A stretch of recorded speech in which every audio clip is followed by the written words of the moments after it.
Well, let's go to the Lord's house this morning. That's what me and Brother Johnny was just talking about. I guess the roles were reversed. He talked to me and I didn't hear him. Most of the time it's the other way around. But no, I love that song. I love the song Because He Lives.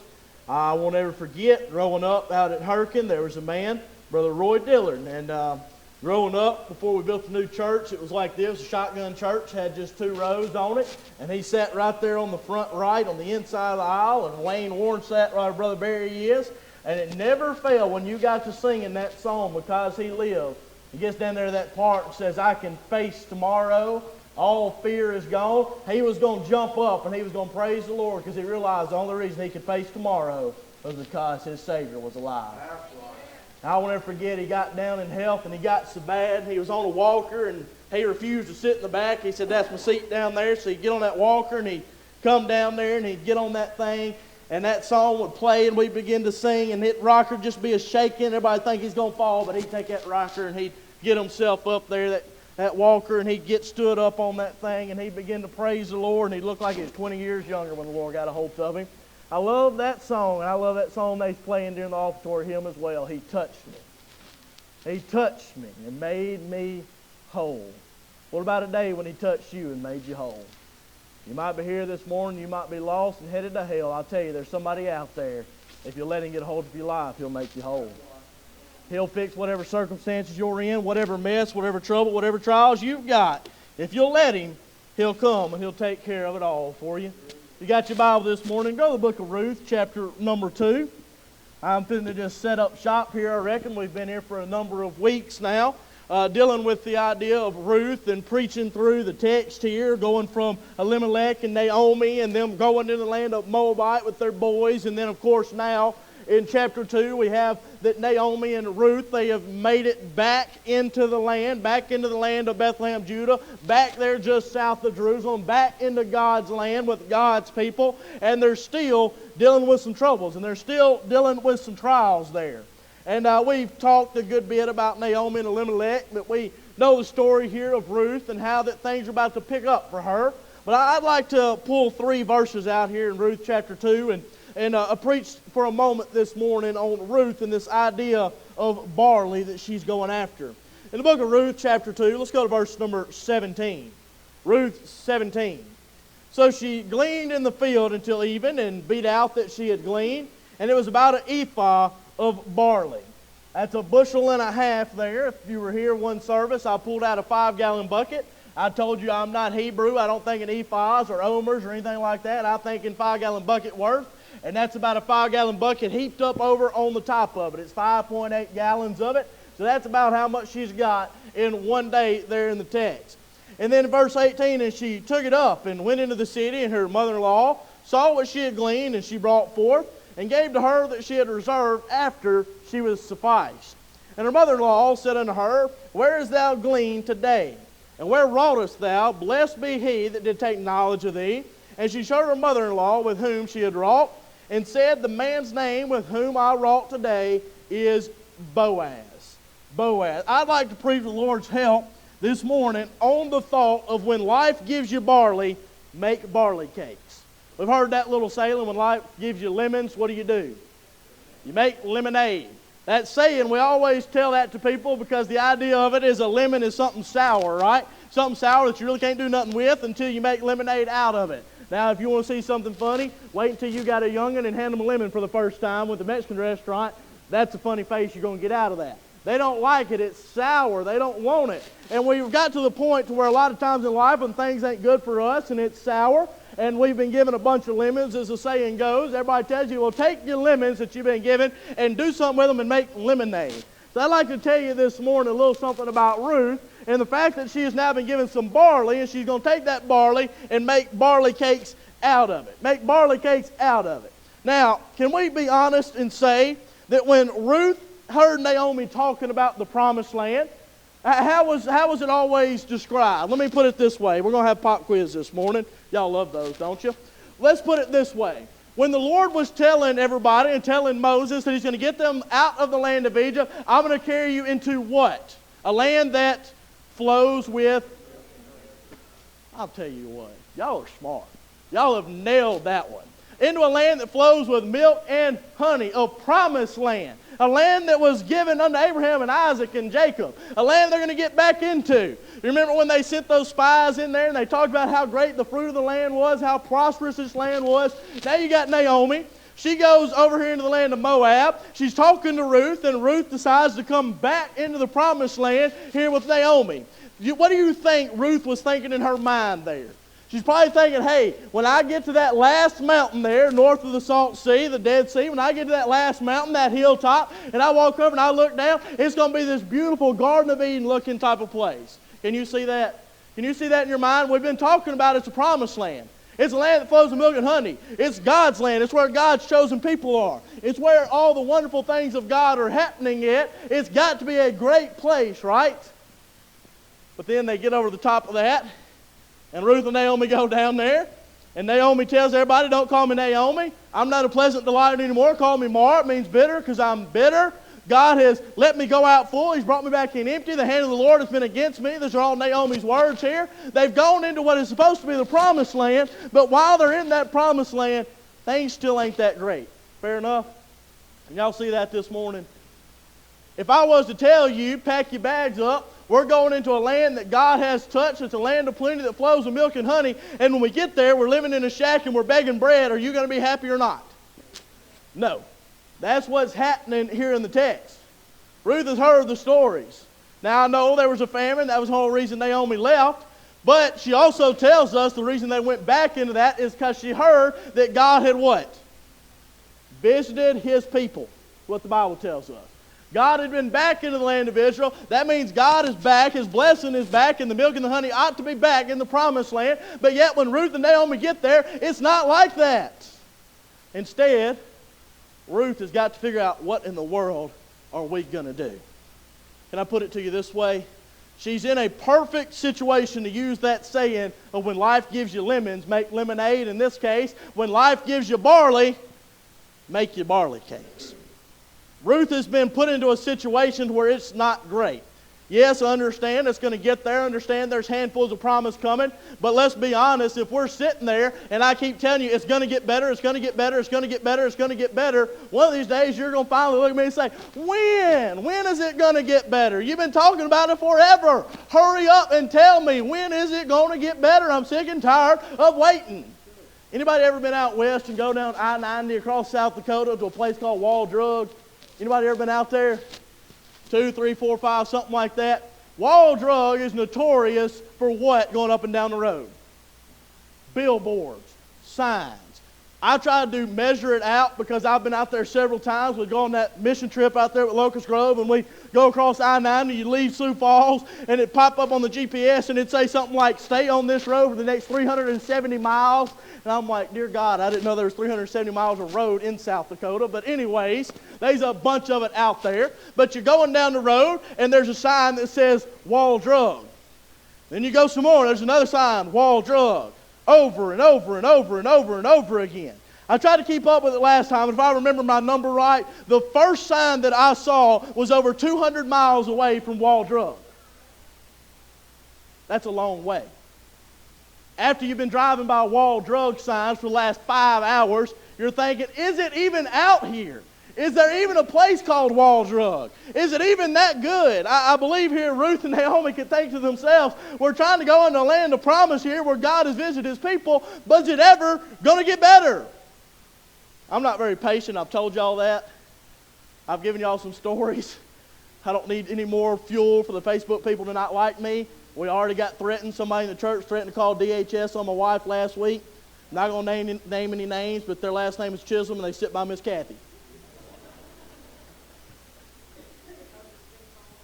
Oh, he's just going to hit return call him right back and say, look, get off of me, go down here with him. But no, he's kidding about that, and I am too. But anyways, it's like it's never going to happen. We get to that point in our life, we're like, I'm waiting and waiting and waiting and waiting, but it just seems like this rut that I'm in just will not stop. I don't feel like I'm ever going to get out of this. I don't feel like things are ever going to get back right.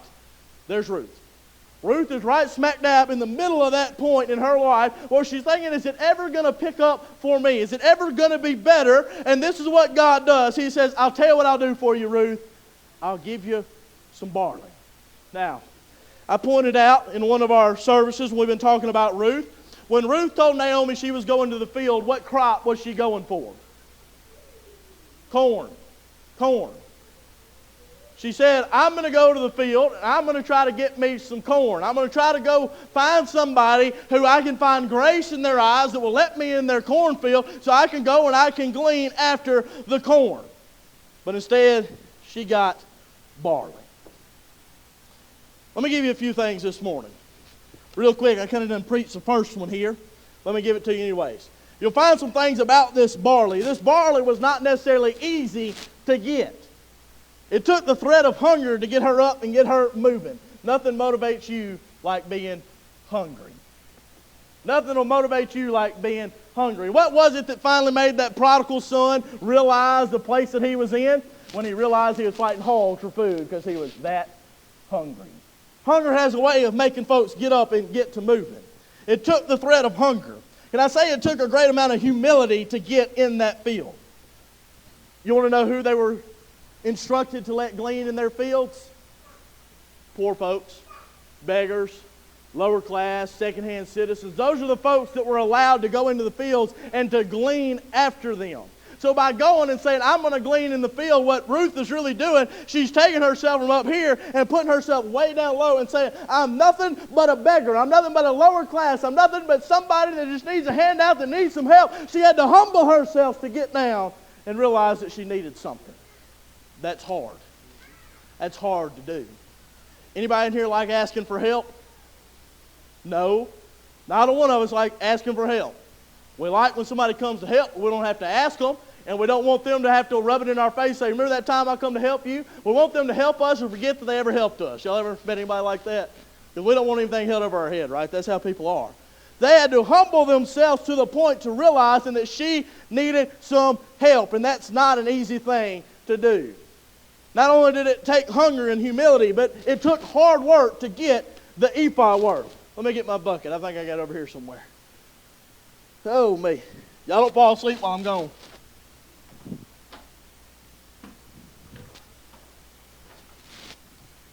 I started to stay in there and see how long y'all would stay. Here's my ephah. They sell them at Harbor Freight. Y'all didn't know Harbor Freight been open that long, did you? She's gone and she's picked up her ephah worth of barley. I told you an ephah is this 5-gallon bucket heaped over. It's 5.8 gallons worth, if I remember correctly. How long do you think it would take you to fill that up with grain? Anybody, all you hunters, go to Moore's and buy you food plot seed? I don't know if you buy yours at Moore's, Brother Chris. Don't you just love it when you buy that $40 sack of buck forage oats and you throw it in the back of the truck and the seam busts and your seed flies out in the back of the truck?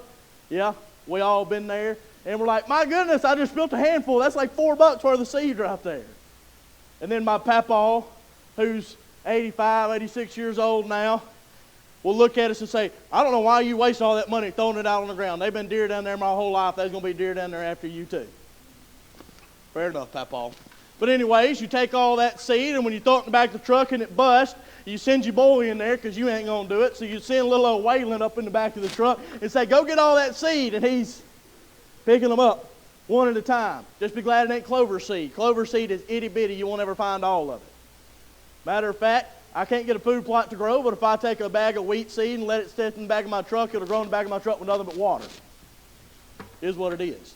Point being, it takes an awful long time to pick all that up and put it in that bucket. She's been out there all day long. The Bible tells us that when she goes to mealtime and she eats there, that Boaz is asking the servant and says, who is this gal over here? And she says, hey, that's Ruth there. That's Naomi's daughter-in-law. And she's come and she's been picking up all day long from the morning till the evening, and she's barely even gone to the house. She's barely even took a break.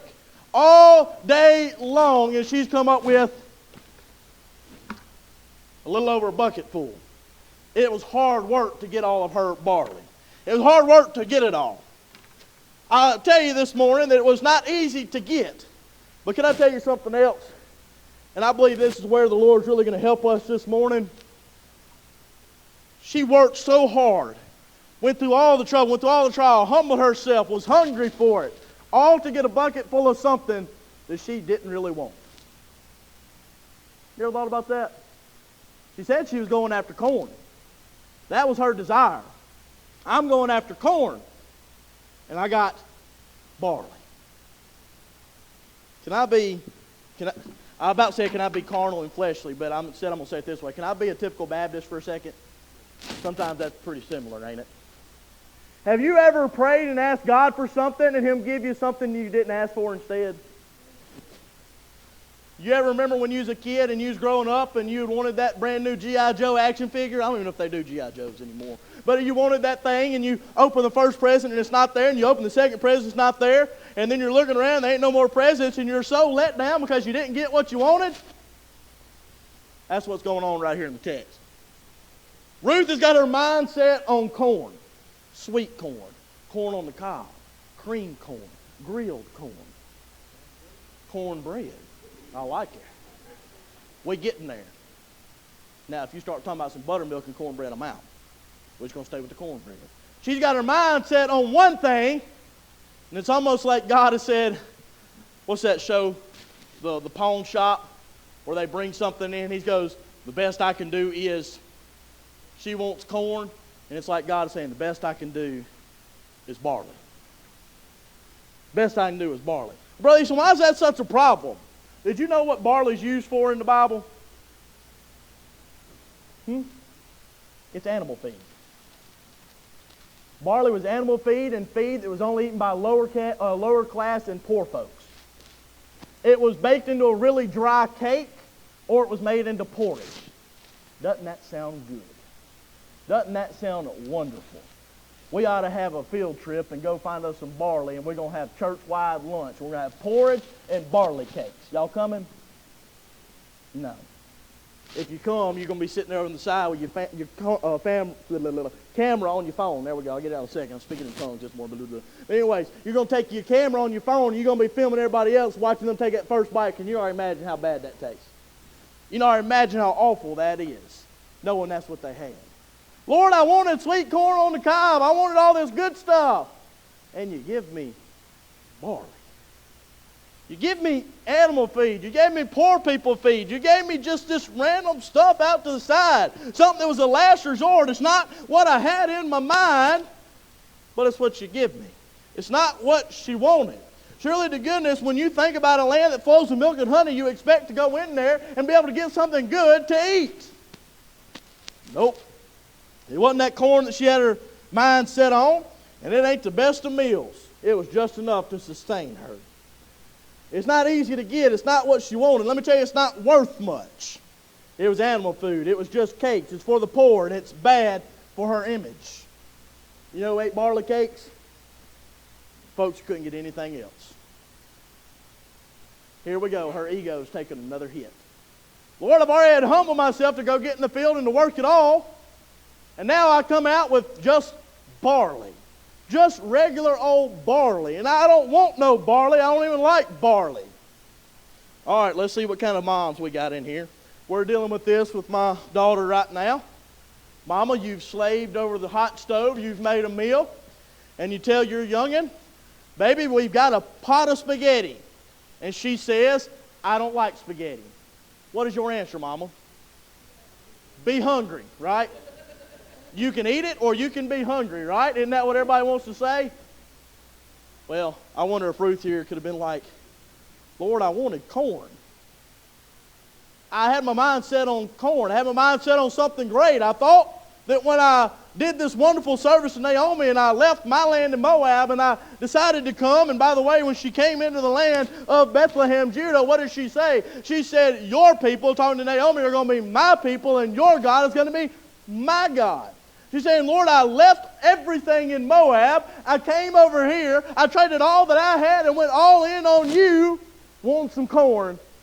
And all I got was barley. Isn't that such a misconception today? Just give your life to Christ, and everything is going to be hunky-dory, and it's going to be rainbows and butterflies and unicorns and everything else. It's all going to be wonderful. Let me ask you this morning, anybody here a saved child of God that still has problems? Just me?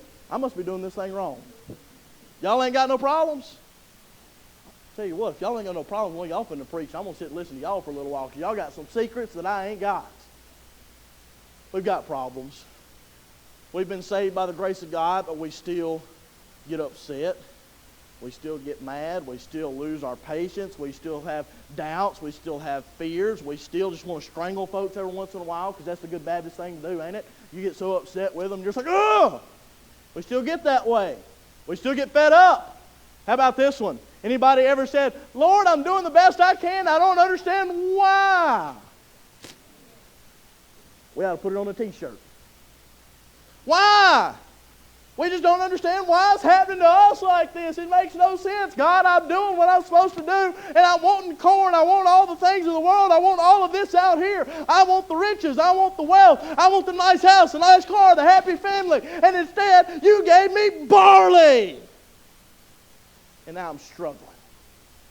And now I look around at everybody else, and I think, God, why are the heathen prospering when I'm over here struggling? Anybody ever had that thought? All the time, right? All the time. Lord, I just don't understand it. I don't get it. I'm getting ahead of myself, but let me give you something here. It might just be that we need to realize that God is trying to sustain us, not spoil us. You ever thought about that? He said his people are never going to be begging bread, right? Y'all remember that? There's always going to be bread to eat. There's always going to be somebody to take care of them, time and time again. They might not be faring sumptuously like the rich man was in Luke 16. They might have been desiring to be fed with the crumbs off his table, as Lazarus the beggar was. But Lazarus was still getting fed. He was still sustained. And when he got to heaven one day, the rich man was not there. The rich man was in hell. We need to remember that our riches and our spoils, they're not down here. They're up there. We're preparing for a life not here, but there.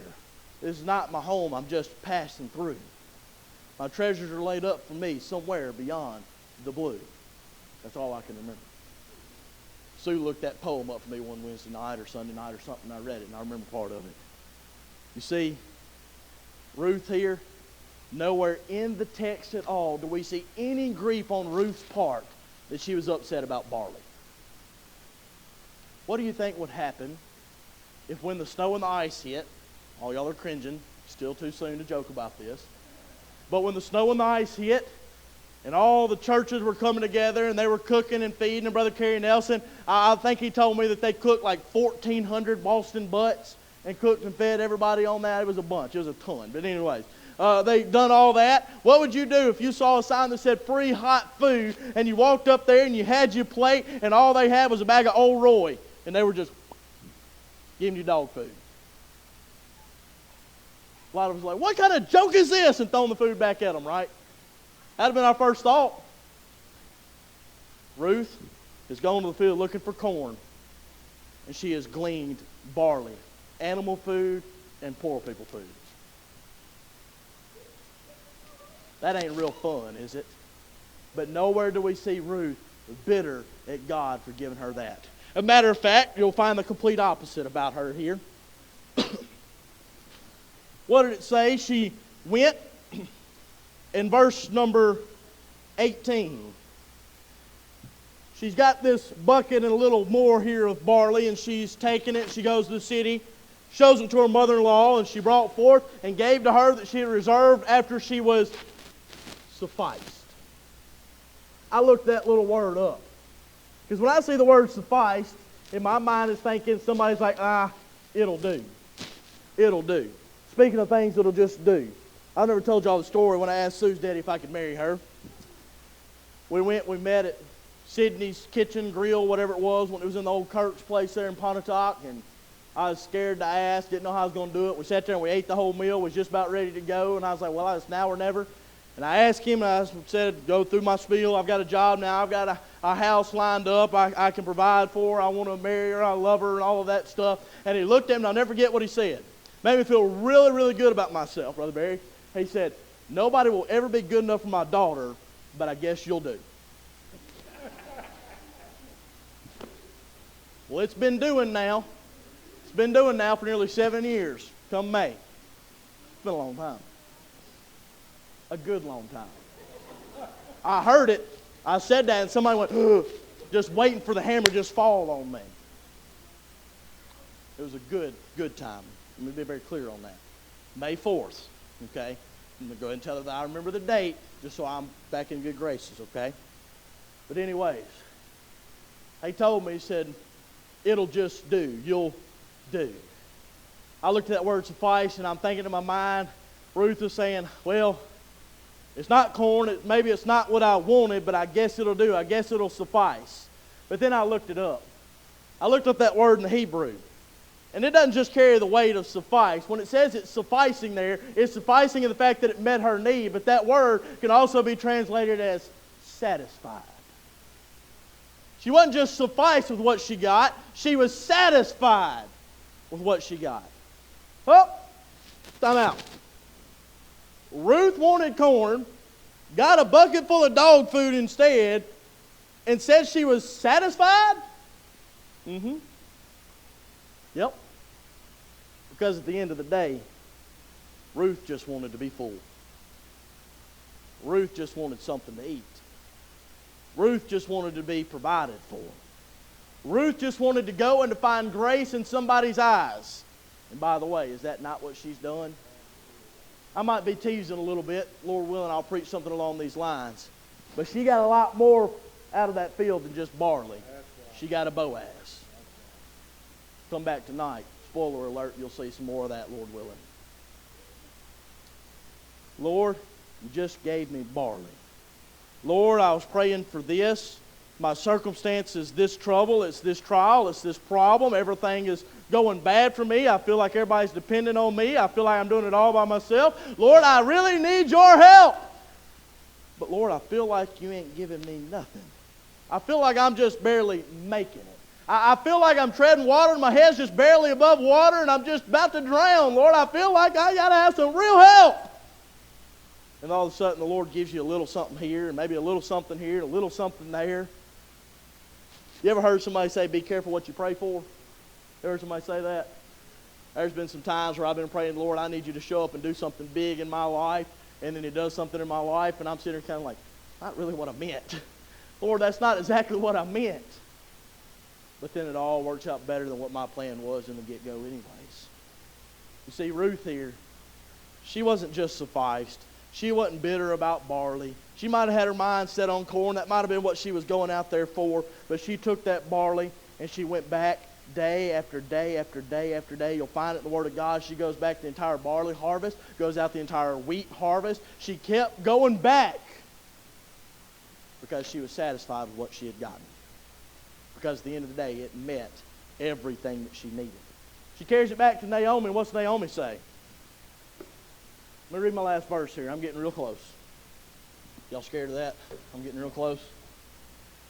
She carries it back after she was sufficed and satisfied. Verse 19, and her mother-in-law said unto her, where hast thou gleaned today, and where wroughtest thou?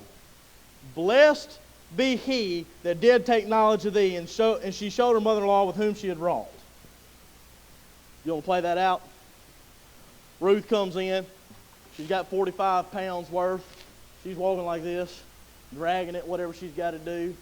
She comes in there. Naomi, look what I got. Boom, sets it down. It falls all out on the floor. She's going, you ever seen a kid do that? They're so excited. They just started coloring. Look what I did. And you walk in there and it's like 4 squiggles. Like, I drew a picture of you. It's like, I wish I was as skinny as that line you drew. But you love on it anyways, right? And you're so proud of everything that they've done. She said, Naomi, look. And Naomi looks at that. She doesn't say, what are you doing with a bag of Old Roy? What are you doing with that dog food? What are you doing with that barley? Well, why didn't you go? I thought you was going after corn. She didn't fuss about none of that. She looked at it and said, blessed be he that took knowledge of you. Wow. If only we could get to that point in our life where we could look at the small things that God gives us and says, that's enough, I'm satisfied with that. But instead, most of us, y'all don't get mad at me, I'm going to do something, y'all don't get mad at me. Most of us, we're praying and we need something and God gives a bucket full of barley and we go, don't want no stinging barley. Not what I asked for, God. Don't that just make God want to bless you more and more and more? Mm-hmm. You better be glad I'm not God, because if somebody treated me like that, I'd take everything to hell. It's a good thing I ain't God. Me and Sue talked about that the other day. We were talking about that the other day. She said, there's some folks that if I was God, I'd just kill them and be done with it. I'm like, I'm with you, girl. I'm with you. We have those thoughts, don't we? Good thing I'm not God. Good thing He's a God full of grace and mercy and love and understanding. But I want to encourage us this morning. I know sometimes we're in that field and we feel like we're scrounging for everything we got. We feel like every day is a fight. We feel like just getting out of bed is a struggle. We feel like just getting home at the end of the day. Brother Jeremy Huey pastors over in Tippah County, and he lost his dear wife back earlier in the fall. Sue was at a ladies' meeting there at his church yesterday. He preached a message out at Hurricane at that preacher fellowship in February. He preached out of the book of Job and said sometimes just making it is enough. Just making it through is enough. Can you imagine that?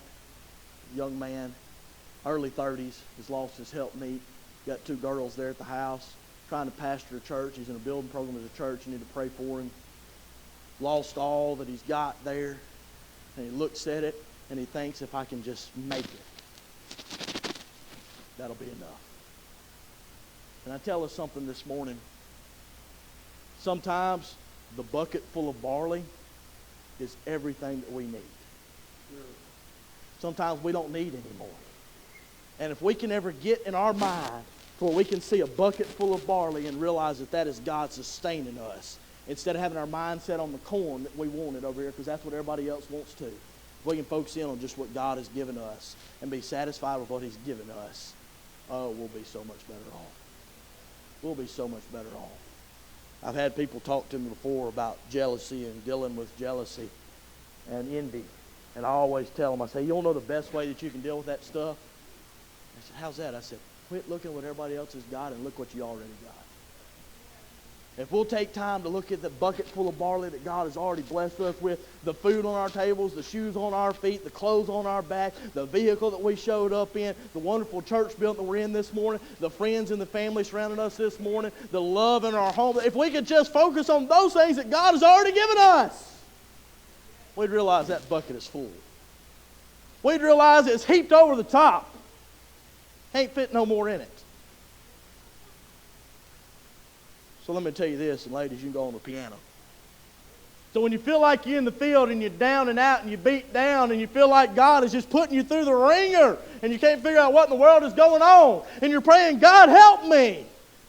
You're expecting corn and He gives you barley. Take your barley and make barley cakes. Take what God's given you and say, God, thank you so much for giving me that. Because I know it's there not only to sustain me, but to satisfy me.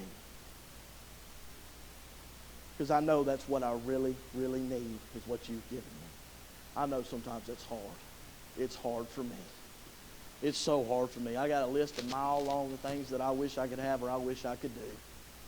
But at the end of the day, I'd be so much better off if I'd just go back and I'd sit in the house with the family that God's already given me, in the house that He's already given me, and look at the things that He's already given me. You know, around Christmas time, we tell kids, however you feel about it, we tell kids to write a letter to somebody, tell them everything they want for Christmas, right? Write a letter to Santa or make your Christmas list and give it to Mom and Daddy, however y'all do that at your house. But give yourselves a list, your Christmas wish list. And typically it's a good many things. When I was little, Mom would give us a magazine and we'd go through and we'd circle toys and things that we liked. But I wonder when the last time was that we sat down with a piece of paper and we looked at everything God has given us and we wrote them down. Can y'all play that song, Count Your Blessings? Ask them about our invitation It is an inventory song because during the invitation, I want you to take inventory of all the blessings that God's given us. Begin to think about it. I had youth kids tell me, I was encouraging them to pray more. They said, I just can't pray very long. I only pray for about 30 seconds. I said, I'll tell you what you do.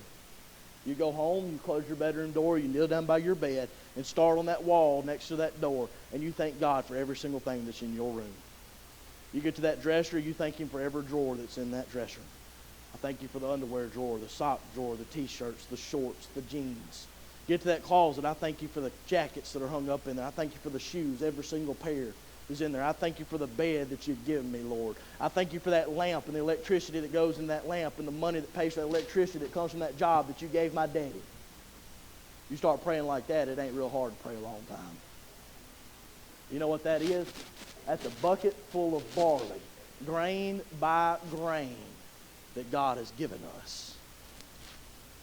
So I just want to encourage us this morning. When we look at a bucket full of barley, don't be upset that it's just barley and it's not corn. Be excited there's anything in our bucket at all. Because there's plenty out there, their bucket looks like that on the inside. Heard somebody tell me a long time ago, there are people out there praying for the same things that you're ignoring. That'll humble you, won't it? That'll humble you. As they play this morning, let's all stand.